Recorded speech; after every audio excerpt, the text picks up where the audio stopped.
Ladies and gentlemen, welcome to the Sheep Get Sheared podcast. I'm your host, Austin Creed, and today, my friends, we're going to be talking about a topic that's very close to my heart and something that has defined my worldview and something that I hope will give you some food for thought. Normally on this show, we have videos we want to play, we have articles to get into, but today, I want to have more of a heart-to-heart conversation. I'm not big on emotion, so I will attempt to keep my reactions as professional as possible. But my friends, you know what? I cannot keep silent. I've hinted at this over the course of almost a year that we've been doing this show. And you know what? I think it's time that I really take out all the stops, because I firmly believe that the Christian church especially, and they're not the only ones guilty of this by any means. However, I've seen this the most because I've encountered it the most. And the more I see it, the more adamantly I have opinions and feelings and theories about why it's happening and what I can do to fix it. Now you might be asking me, well, Austin, what are you even talking about? What is happening? Well, in my opinion, the church has abandoned young men. If we look back at history, going all the way back to the early days of the Catholic Church, the church operated in very close to the tenets of Judaism in a lot of ways, which is, in my opinion, fantastic. But you know what's very interesting is what feminism, and I'm not going to blame just feminism, because anybody can do that. This isn't an inherent diss towards feminism, but the effects that feminism has had on Christianity, the fact that weak men are running the church, and we need to approach this from one specific angle. I'm not going to argue what the scriptures inherently say. I don't proclaim to be a theologian, okay? I didn't go to theology school, I don't have a seminary degree, but what I do have is a degree in common sense. And my degree in common sense says, wait a second. In the modern church today, we glorify this idea of purity culture. We say, hey, you know what? It would be fantastic if men and women were virgins when they got married and whatnot, and to an extent, that is still true. Here's the problem. I think I need to give a history lesson to people who maybe they didn't study this, whether they haven't studied it at church or at school, or they didn't explore this concept. I'm going to really break this down for the ignorant people in the audience today. You see, there's this thing in Jewish culture called a bar mitzvah and a bat mitzvah. And it was a ceremony similar to many others in multiple cultures throughout the world, of a boy and a girl going from a boy to a man, and from a woman, a girl to a woman. And for some reason, they had this tradition. And this tradition was meant to signify that you were no longer a child and that you were now an adult in the eyes of society. And with becoming an adult, you were given a stake in society. You were given a reason to provide something to society. You were given a reward for being a good, contributing member of society. And today, obviously, because we live a lot longer, because back in the day, the age of mortality was like 35 to 40 for the average person, and maybe 50 to 60 if you were a king or an emperor, and had access to good health care. But today, we live into our 60s, 70s, 80s, 90s, sometimes if you're lucky, even 100. So with that, we've extended the clock. Instead of getting married at 13, 15, 16, we're now getting married at 25 to 30. Average age of marriage, according to what I've seen, is 25. Back in the day, if you got married at 25, you were old. You were old, dude. Especially if you were a woman, you were old. But for some reason today, we want people to follow the same rules. People used to get married at the ages 13, 15, 17. Now, we want people to not have sex. We want people to not be, even though we are exposed, puberty hasn't changed. People still go through puberty, preteens, early teenage years. But yet for some reason now, we need to live 10 years to 15 years hating ourselves, fighting ourselves, day in, day out, every day. And even if you as a man fight that fight and you win, what do you actually win? A woman who's pretending like she's a virgin even though she's not. They used to actually have to prove. Back in the day, hey look, I know you're already offended, so if you're offended, you probably left the show already, but if you actually want to learn something, you might want to give some food for thought. If you're a pastor, if you're a pastor's kid, you know what I'm talking about. This whole idea of purity culture, they have the same, you need to hold the same ideals, but they don't give you the reward. Back in the day, if you were a man, and you followed the rules that the people in power put in place, you were rewarded for good behavior. You were rewarded for following the rules. You were rewarded for giving to society. Today, that's expected of you.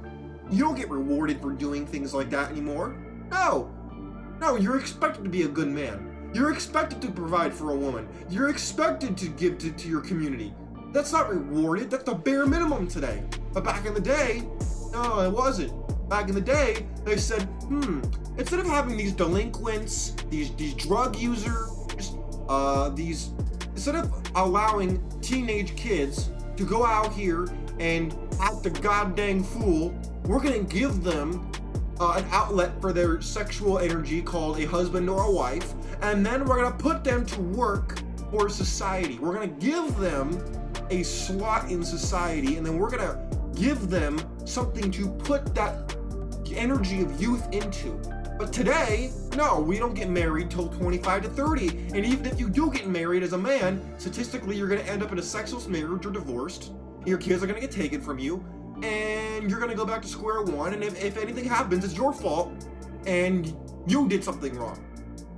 Now, I'm not saying every person has that experience. I am saying if you look at statistical data, that is what you're liable to experience as the average man living in a Western country. Now, back in the day, divorce was not allowed. In fact, if you want to look at the Old Testament with the Torah, which is where Judaism and Islam and Christianity all come from, if we want to look back at the source, they allowed multiple marriages to prevent divorce because divorce destroys communities. And they didn't want people back in these streets to ruin other people's marriages. Yeah. Back in the day, if you were 30, you probably got married about 13 to 15 years old, and now your kids were getting about that age, and so you were about to become grandparents at ages 30 to 35. Today, you're lucky if you're even married and have at least one kid who's a baby, not even grandkids. No, I'm not saying we need to return to those days. We can't, quite frankly. But what I am saying is, why are we trying to use the same playbook, the same expectations thousands of years ago, if we don't live the same culture and we can't apply it? And not only we can't apply it, there's nothing to gain, or you can't guarantee anybody any reward for it. There's an old saying that says, you'll attract more flies with honey than with vinegar. But yet for some reason, we're shocked when nobody wants to take the vinegar. You don't want the bare minimum? You don't want to just give for free? What? That's disgusting. How could you? You're a bad man. If you want to be a good man, you need to just give everybody everything for free. And then if you ever want anything in return, you better check yourself, sir, because how dare you want anything? You as a man, you're just supposed to give and give and give, and if I want to give you something in return when I feel like it, I might do that. But otherwise, so what? You're a man. You took the short straw. Guess what? Too bad. I'm a woman. You're supposed to provide for me. What else are you good for? Yeah, there are people actually saying that on the internet. Oh, I'm not saying that we need to adopt the theology and everything that we see in Iran and Saudi Arabia and whatnot. But if you look at those cultures, and I'm not romanticizing them, please stop it.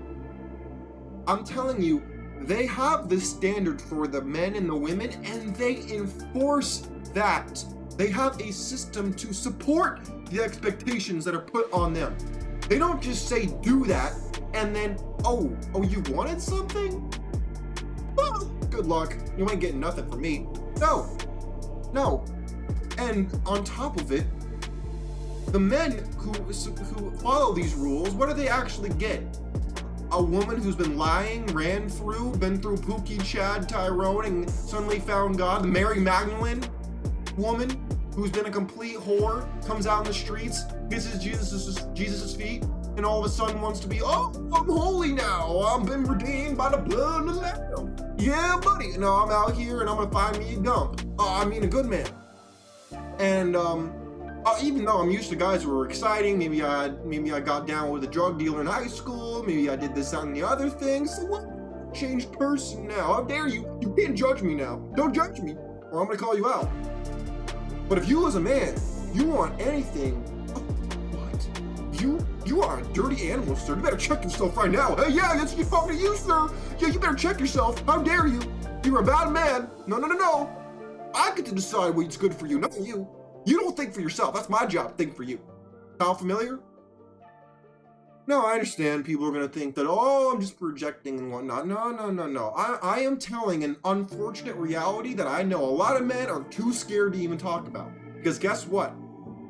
If you as a man, if you want to actually act the way you're biologically programmed to act, then that makes you a bad person. If you want to hold people accountable, that makes you a bad person. If you want to actually win in life and not just help other people win while you lose, you're a bad man.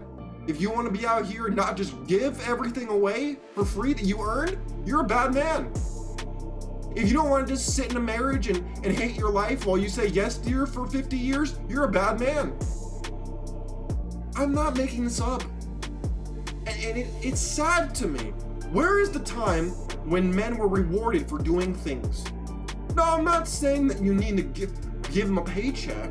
I'm saying that there was a time when men were rewarded by their wives, by the other men in society. There was a time when you as a man gave something to society, and society gave you something back in return for your investment. It's like any good stock, bond, or anything else. You pay for the stock gives you a return.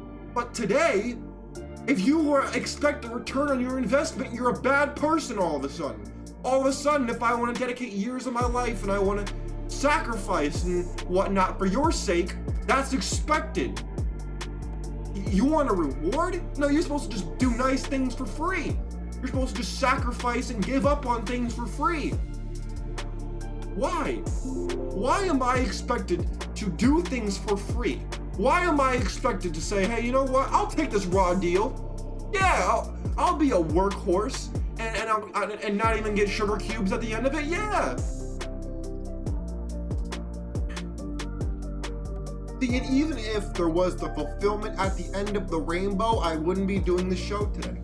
Even if at the end of it, I got to live the life that my grandpa lived, or my father is even living, God bless him.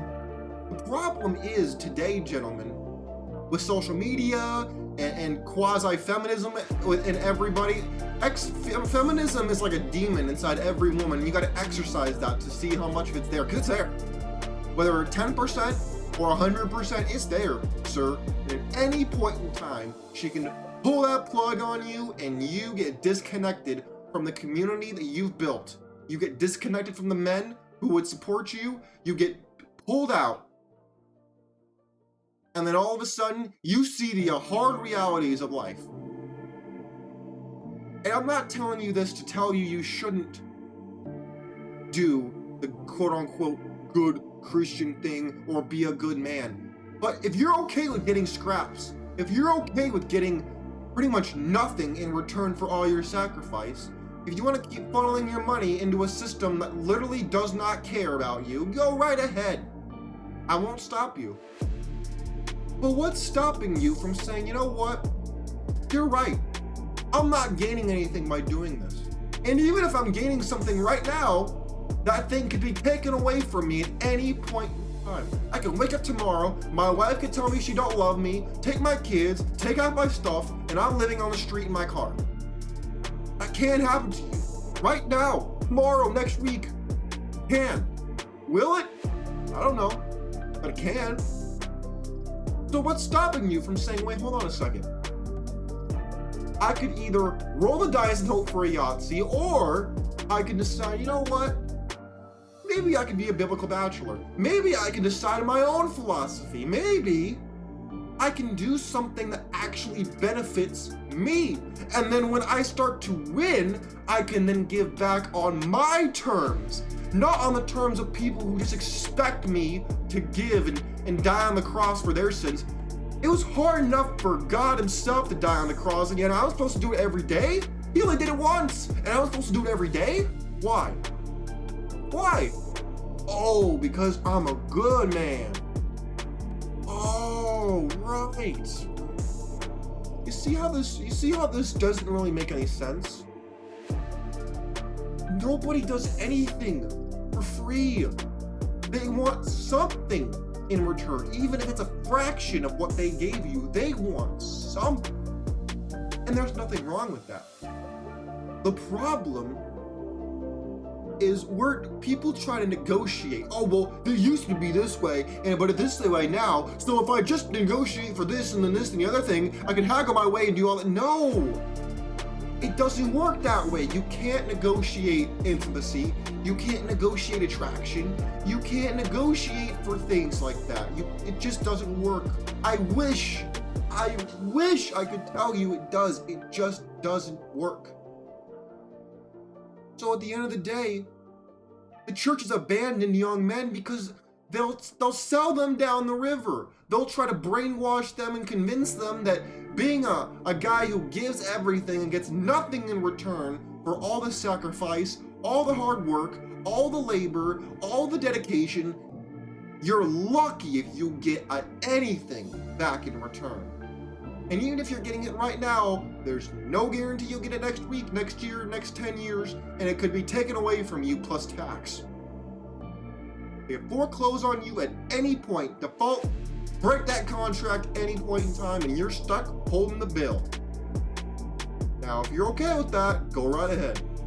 But I'm telling you, there are other options out here. Counter to what Matt Walsh might tell you, shout out to Matt Walsh, apparently, we don't provide, guys on this side of the internet, we don't provide solutions. Oh, I have a solution. Wrote a book, Biblical Bachelor. You want kids?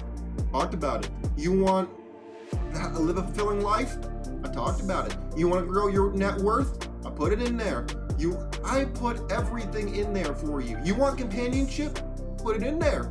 I have solutions.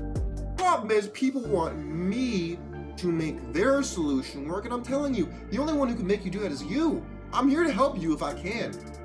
But at the end of the day, you can't walk in and sign a raw deal and then expect to renegotiate that later. It doesn't work. My friends, I didn't try to depress you today. My main point was that I want you to realize what you're signing up for. If you're trying to be a, quote, traditional Christian man, that's what you're signing up for. And you're getting exploited. You're getting sheared. The shepherds are shearing you, my friends, and it's time you stood up, and it's time you stopped signing up to get sheared, and you start saying, wait a minute, hold on just a dang minute. What am I actually getting from this? Is this actually benefiting me, my goals, my aspirations in life? And if the answer is no, have the courage to walk away. Have the courage, grow some horns, and walk away from the herd. Speaking of herd, I encourage you to question everything you heard today. I encourage you to decide for yourself whether you agree or disagree with any of the points I raised today. My friends, I encourage you to think for yourself. I encourage you to open your mind to new possibilities and to have the courage to make your own way. I know I probably made a lot of you uncomfortable, unhappy, because I triggered the brainwashing programming. I get it. But my friends, I encourage you to not just be a lemming, not be a sheep, and go out there and think for yourself. I'm out. Take care of yourselves. Peace.